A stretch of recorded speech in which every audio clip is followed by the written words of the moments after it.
할렐루야. 네. 점점 교회 오기에 좋은 날씨로 바뀌어가고 있습니다. 네. 그렇죠. 날씨가 아주 따뜻해지고 있고 더 교회에 나오기 좋지 않나 생각이 듭니다. 오늘 이 자리에 계신 우리 성도님들도 늘 이 자리를 지키시는 우리 성도님들 되시기를 주님의 이름으로 축복합니다. 자, 오늘 말씀은 신명기 14장인데요. 제목은 정한 것과 부정한 것에 대한 내용입니다. 사실 이 내용은 우리가 알듯이 레위기에 이미 나와 있는 내용이에요. 이스라엘 백성들이 광야의 땅에 딱 들어갔을 때에 하나님께서 그들에게 명령하신 것 중에 너희가 먹을 수 있는 것이 무엇이 있고 먹지 못하는 것이 무엇이 있다라고 이렇게 말씀하셔요. 왜 하나님께서는 이스라엘 백성들에게 그것이 중요했을까? 생각해 보세요. 광야에 별로 없어요. 그런 것들이 다 척박한 땅이고 가끔 이렇게 좀 숲을 지거나 좀 이렇게 있는 그런 땅에서 하나님께서는 이미 음식에 대해서, 특히 먹을 것에 대해서 이야기를 하셨습니다. 이 먹는 것은 참 중요합니다. 보통 어떤 지역이 장수하는가, 이제 그런 이렇게 조사들이 있었는데, 사람이 장수하기 위해서 제일 중요한 게 뭘까요? 먹는 거죠. 특히 먹는 것 중에 물입니다. 물. 그래서 비교적 물이 깨끗한 나라가 장수합니다. 아프리카나 이런 데는 워낙 물이 적은 데다 이 청결까지 좋지 않기 때문에 수명이 매우 짧아요. 그렇기 때문에 하나님 입장에서도 하나님의 백성들이 그 광야에서 무엇을 먹고 살아가느냐, 이것 사실 상당히 중요한 것입니다. 왜냐하면 그 먹는 것에 의해서 그 사람의 모든 것이 결정되기 때문에 그래요. 당장 뭔가를, 우리도 그렇잖아요. 뭔가 불량식품을 우리의 자녀들이 당장 뭘 먹는다 그래서 갑자기 죽는 건 아닙니다. 그러나 그것이 오래 쌓이면 나중에는 결국 안 좋은 모습으로 드러나게 됩니다. 그렇기 때문에 하나님께서 그 광야의 땅에 들어선 백성들에게 먹을 거에 대해서 상당히 중요하게 이야기하십니다. 그런데 특별히 그 먹는 것에 대하여 뭐라고 말씀하시냐면 정결한 것이 있고 정결하지 않은 것이 있다라고 이렇게 구분하시는 거예요. 그런데 희한하게도 사실 이 구분법은요, 꼭 광야가 아니더라도 하나님께서는 이미 이전부터 정한 동물과 부정한 동물을 나누셨어요. 이 정한 것과 부정한 것이 어디에 처음 나올까요? 노아의 홍수 때 나옵니다. 노아의 홍수 때 하나님께서 말씀하셔요. 정한 동물은 7쌍, 부정한 동물은 2쌍씩 배 안에 집어넣어서 보존토록 해라, 이렇게 말씀하셔요. 그럼 우리가 생각해 봐야 될 게, 하나님께서 정하다고 하신 것과 부정하다고 하신 것을 예전부터 계획하고 우리에게 말씀하셨다는 거예요. 이 모세 시대에 모세를 통하여 말씀하셨지만 그 전부터 이미 있었던 거예요. 만일 하나님께서 부정하게 여기는 것이 있다고 한다면 노아의 홍수 때 없애버리면 되잖아요. 그런데 안 없애시죠. 오히려 더 보존하도록 하라라고 말씀하십니다. 하나님께서 정결한 짐승을 배에 좀 더 많이 타게 하신 것은 그것으로 제사를 드려야 되기 때문에 그래요. 생각해 보세요. 똑같이 2쌍씩 했는데 제사로 정결한 동물을 다 드려버렸어요. 그럼 정결한 동물이 사라지는 거예요. 그래서 하나님께서는 정결한 동물을 더 많이 배에 넣도록 하셨지만 하나님께서는 부정한 동물도 보존하도록 하셨어요. 왜 하나님께서 그렇게 하셨을까? 오늘 이 말씀은 사실 이 레위기에 나오는 말씀인데, 레위기가 총 27장인데 거기서 총 5장을 할애하면서 정한 것과 부정한 것을 말씀하셔요. 그러니까 하나님 입장에서는 상당히 중요하다라는 것을 이스라엘 백성들에게 말씀하시는 겁니다. 그리고 이 정한 동물은 먹거나 그것을 기르거나 제사를 드릴 수나 있지만 부정한 동물은 키우지도 못하고 먹지도 못하고 심지어 그 사체를 만졌을 경우에는 부정되다 하여서 혼자 정결하게 하는 시간을 꼭 가져야만 했어요. 이것이 부정한 동물의 모습입니다. 하나님께서는 이 땅에 있는 모든 짐승을 다 하나님께서 지으신 건데 왜 어떤 거는 정하다고 하시고 어떤 거는 부정하다고 하셨을까? 과연 그 기준이 뭘까? 그리고 이스라엘 백성들에게 그것을 꼭 지키라고 하셨던 이유는 무엇일까? 우리가 그것을 오늘 한번 살펴보려고 합니다.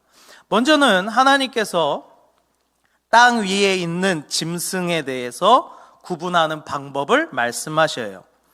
신명기 14장 3절에서 8절 내용이 이 땅에 있는 건데 레위기를 보면 좀 더 간단하게 기록되어 있습니다. 레위기 11장 2절에서 보면 이스라엘 자손에게 말하여 이르라 육지의 모든 짐승 중 너희가 먹을 만한 생물은 이러하니 모든 짐승 중 굽이 갈라져 쪽발이 되고 새김질하는 것은 너희가 먹되 새김질하는 것이나 굽이 갈라진 짐승 중에도 너희가 먹지 못할 것은 이러하니 낙타는 새길짐 하되 굽이 갈라지지 아니하였으므로 너희에게 부정하고. 보세요. 발 굽이 갈라져 있어야 된대요. 갈라져 있어야 되고 되새김질을 해야 된대요. 이 두 개가 다 돼야 그 짐승은 정결하고 너희가 먹을 수 있다 말이에요. 혹여나 발은 갈라져 있지만 되새김질을 하지 않거나 되새김질은 하지만 발이 안 갈라져 있는 것은 먹지 말라 이렇게 말씀하셔요. 그것이 하나님의 구분법입니다. 또 오늘 본문에 보면 신명기 14장 우리 9절에서 10절 보면 물에 있는 것에 대한 것도 하나님께서 구분하십니다. 우리 같이 한번 읽어볼까요? 시작. 물에 있는 모든 것 중에서 이런 것은 너희가 먹을 것이니 지느러미와 비늘이 있는 모든 것은 너희가 먹을 것이요 지느러미와 비늘이 없는 모든 것은 너희가 먹지 말지니 이는 너희에게 부정함이라. 자, 물에 있는 것도 먹을 수 있는 것과 먹을 수 없는 것을 구분하셨는데 먹을 수 있는 것은 우선 비늘이 있어야 돼요. 비늘이 있어야 되고 또 지느러미가 있어야 된다 말이에요. 그러나 먹을 수 없는 것은 비늘이 없는 것 그리고 지느러미가 없는 것은 못 먹는다 그래요. 그러니까 이게 오늘까지 이어졌으면 장어는 못 먹습니다. 장어는 못 먹어요. 메기도 못 먹어요. 그렇죠? 비늘이 없고. 제가 좋아하는 횟감이 있는데 광어도 못 먹습니다.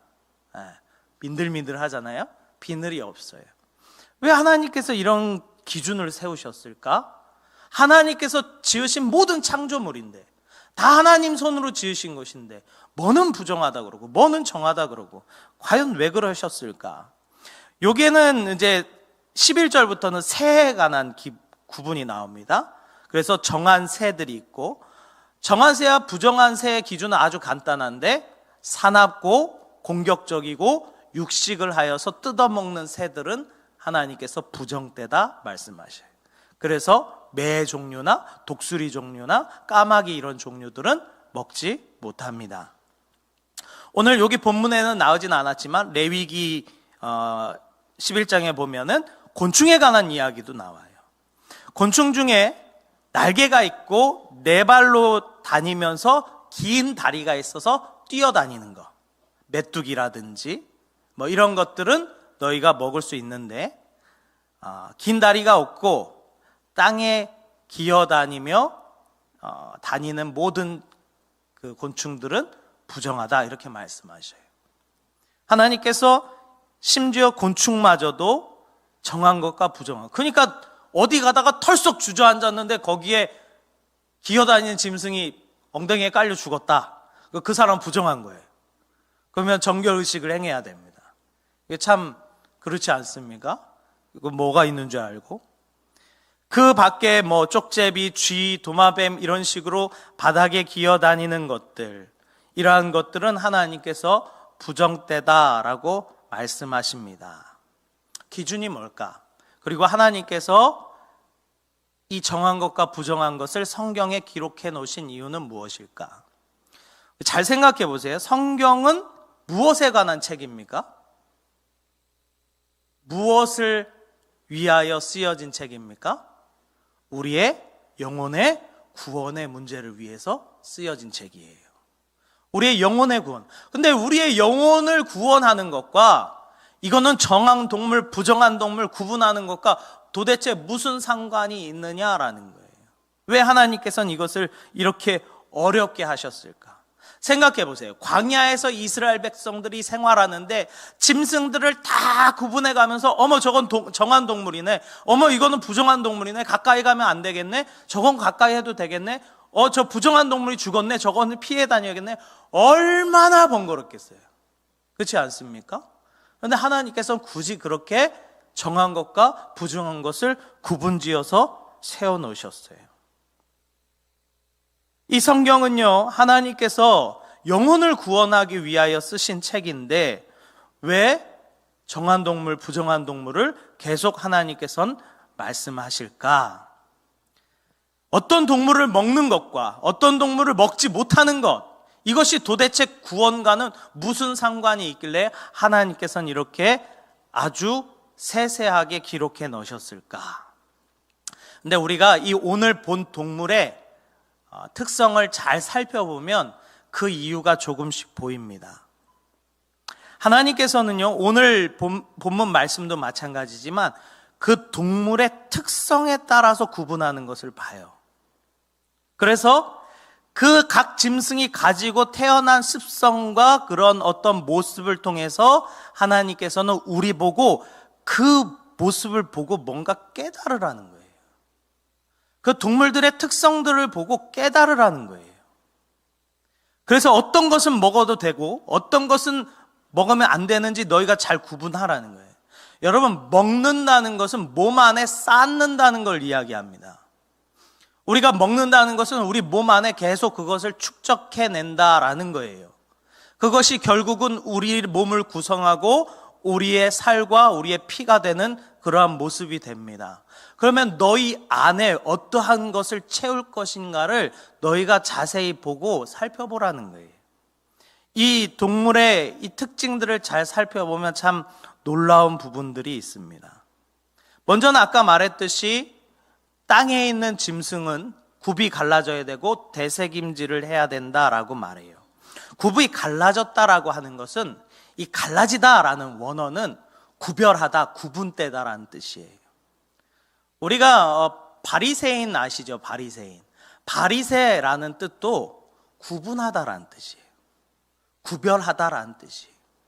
그래서 이 바리새인들도 처음 시작은 자신들이 왜 이렇게 멸망했을까를 고민하면서 우리가 하나님의 율법대로 살지 못하였구나라는 깨닫고 바리새 운동을 하기 시작한 거예요. 그러니까 처음 사실 바리새인들도요, 처음 그 취지는 좋았습니다. 세상과 구별되고 세상과 구분되기 위해서 자신을 끊임없이 안 좋은 것으로부터 갈라서는, 세상과 갈라서는 운동을 계속 해왔던 것이 사실 바리새인들이에요. 이 굽이 갈라졌다라고 하는 그 원어 자체가 구별되고 구분하다라는 뜻이 있습니다. 그래서 우리가 세상의 것과 하나님의 것을 구분하고 구별하는 것을 은연중에 하나님께서 보여주시는 거예요. 되새김질 한다는 것은 어떤 걸 의미하겠습니까? 하나님의 말씀을 계속 기억하고 되새김질 한다라는 것을 의미합니다. 새도 마찬가지입니다. 물고기부터 얘기할까요? 물고기 보면 하나님께서 비늘이 있는 것은 너희가 먹되 비늘이 없는 것은 먹지 말라 그래요. 그럼 보세요. 비늘이 있는 것들은요, 보통 물 가운데로 다닙니다. 절대 땅으로 들어가지 않아요. 그런데 비늘이 없는 것들은요, 땅 속으로 기어 들어갑니다. 어둡고 캄캄하고 축축한 곳을 좋아하고요, 그리고 썩은 시체나 바닥에 떨어진 물고기들을 잡아먹는 특성이 있어요. 그것이 비늘이 없는 동물의 특징이에요. 물고기의 특징이에요. 아까 새도 말씀드렸죠? 새도 어떤 동물을 못 먹습니까? 공격적이고 육식을 하고 뜯어먹고 시체를 먹는 것들을 너희가 먹지 말라는 거예요. 보세요. 이렇게 전반적으로 보니까 하나님께서 정하다고 하는 것과 부정하다고 하는 것의 구분이 좀 되십니까? 하나님께서는 짐승을 통해서 구분하게 하시는 거예요. 계속 이스라엘 백성들에게 그것을 보면서 계속 구분하게 하시는 거예요. 정한 것과 부정한 것. 아까 곤충도 말씀드렸죠. 긴 다리가 있어서 뛰어다니는 메뚜기나 여치 같은 경우는요, 풀을 먹고 살아요. 그리고 항상 풀 위에서 살아갑니다. 그러나 땅에 기어다니는 것들, 어떤 것들이 있습니까? 날개는 있으나 땅에 기어다니는 것들, 바퀴벌레 같은 것들, 그런 것들은 땅속으로 기어들어가요. 축축한 것을 좋아합니다. 어두운 것을 좋아해요. 그러면 하나님께서 너희가 먹으라고 하는 것에 정결하다고 하는 짐승, 동물, 물고기, 새, 곤충들은 대부분 어떻습니까? 밝은 것들이에요. 빛을 좋아하고 드러난 것을 좋아하고 썩은 것을 가까이 하지 아니하는 것들. 그러나 하나님께서 부정하다고 하시는 것들은 땅속에 기어 들어가고 어둠 속으로 들어가고 사체를 먹고 사는 것들이 대부분이에요. 너희가 그것을 먹을 때에 그것을 유심히 보고 구별하여서 먹으라는 거예요. 구별하여서 먹으라는 거예요. 그러면 하나님께서 이것을 우리에게 주신 이유는 무엇입니까? 우리가 어떠한 습성을 가지고 살아갈 거냐는 거예요. 하나님께서 짐승 구분하라고 이 말씀 주셨겠습니까? 그것들의 습성을 잘 보라는 거예요. 그것들이 어떻게 살아가는지 잘 보라는 거예요. 그리고 너희도 그렇게 되라는 거예요. 그러한 것들 먹고. 예전에 그런 말 있잖아요.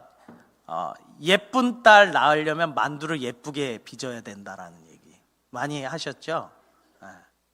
그리고 또 예쁜 딸을 낳으려면 예쁜 사람을 많이 보라고.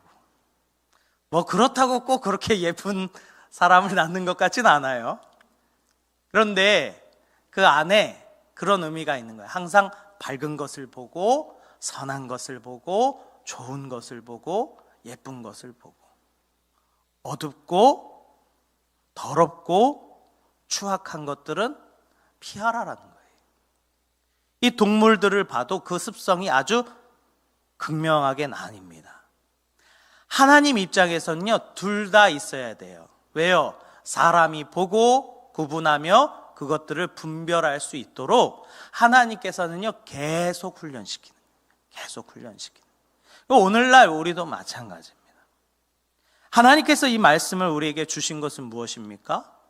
그리고 하나님께서 말씀하신 이 짐승들은 무엇입니까? 이게 놀라운 것이 하나가 있는데 그것은 하나님께서 신약에 보면 고넬료 가정에 대한 이야기입니다. 고넬료 가정, 이방인이죠. 그 이방인을 구원하시기 위해서 하나님께서 베드로에게 한 가지 환상을 보여주셔요. 하늘로부터 내 귀퉁이가 묶인 큰 보자기가 내려오는데 그 안에 어떤 것들이 있습니까? 부정한 짐승들이 가득 들어있는 거예요. 그러니까 베드로가 하나님, 나는 유대인으로서 이 부정한 것을 먹지 않습니다. 그랬더니 하나님께서 뭐라고 말씀하셔요? 내가 이제 정결케 했으니 먹으라.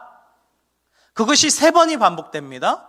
그 베드로가 이상하다, 이게 무슨 뜻일까 하는데 이방인에게서 하인이 와요. 그리고 하나님께서 이방인으로 보내십니다. 그러면 하나님께서 말씀하신 그 부정한 음식은 뭘 말하는 거예요? 짐승 말하는 겁니까? 사람 말하는 거예요. 사람. 하나님께서는 이 짐승들을 신약에서는 사람으로 빗대었다 이 말이에요. 특히 부정한 짐승은 이방인들로 빗대었어요. 이방인들. 근데 하나님께서는 이제 그러한 이방인들도 내가 정결하게 했으니 먹으라는 거예요. 무엇입니까? 그들에게도 이제 복음을 증거하라라는 거예요. 그들에게도 하나님의 말씀을 주라는 거예요. 그러니까 하나님께서는 사실 동물 얘기를 하고 싶었던 게 아니에요. 그들의 습성과 그 이방인들이 가지고 있었던 그런 타락한 습성과 죄악들을 너희가 짐승을 통해서 보고 그 짐승처럼 되지 말라는 거예요. 레위기 11장 44절인데요. 우리 같이 한번 읽어보겠습니다. 시작.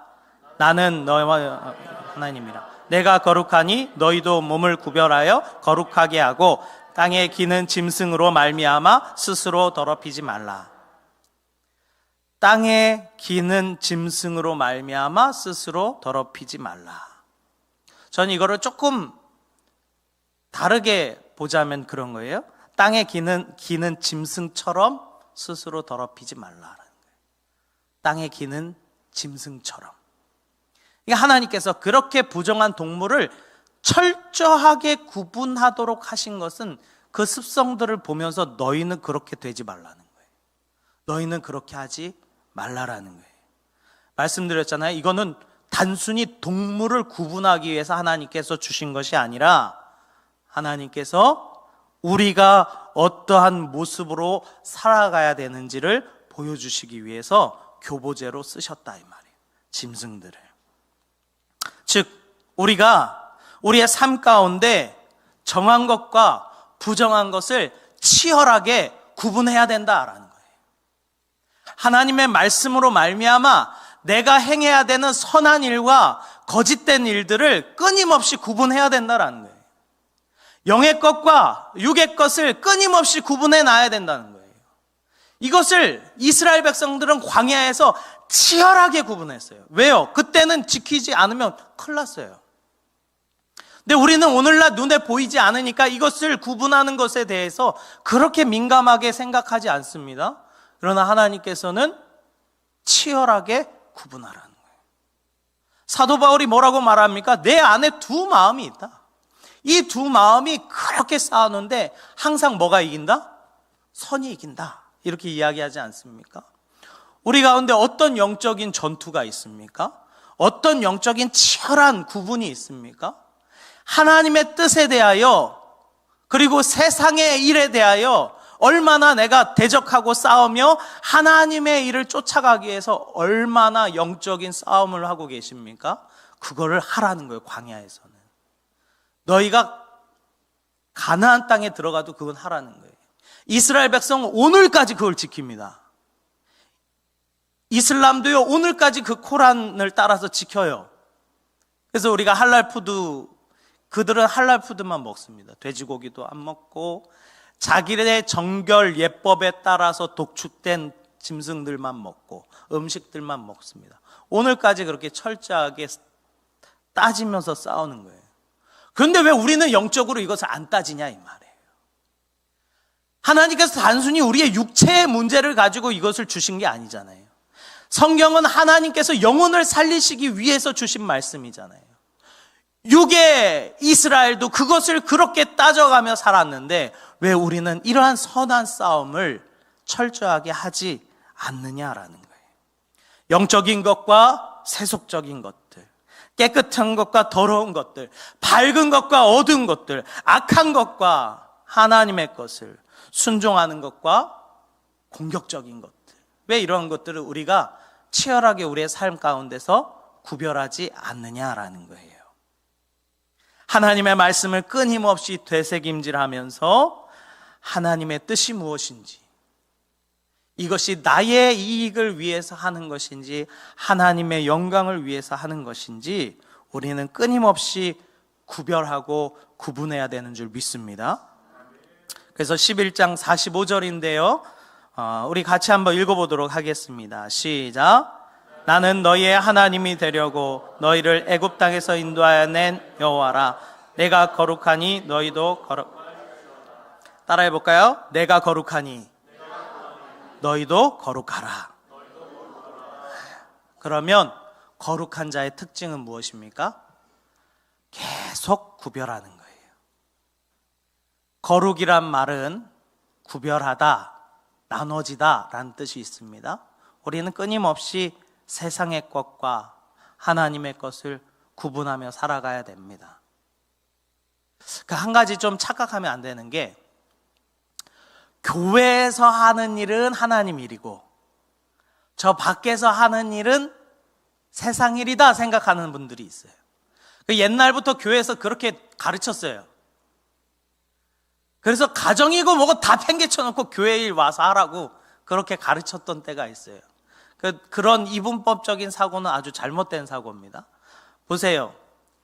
자녀를 기르는 것은 하나님의 일입니까? 내 일입니까? 하나님의 일이에요. 보세요. 직장 가서 자신의 맡은 바 일을 충실하게 해내는 것은 하나님의 일입니까? 나의 일입니까? 하나님의 일이에요. 누군가 아르바이트를 가서 열심히 아르바이트를 합니다. 세상 일입니까? 그 친구가 11조 내잖아요. 그 친구가 그거 가지고 헌금하잖아요. 우리는 너무 이거를, 그러니까 오늘 이게 이제 구분이라 그래서 제가 오해하실까봐 세상 일과 그래 저건 세상 일이야 하면 안 돼. 교회 와서 기도만 하면 그게 다 하나님의 일입니까?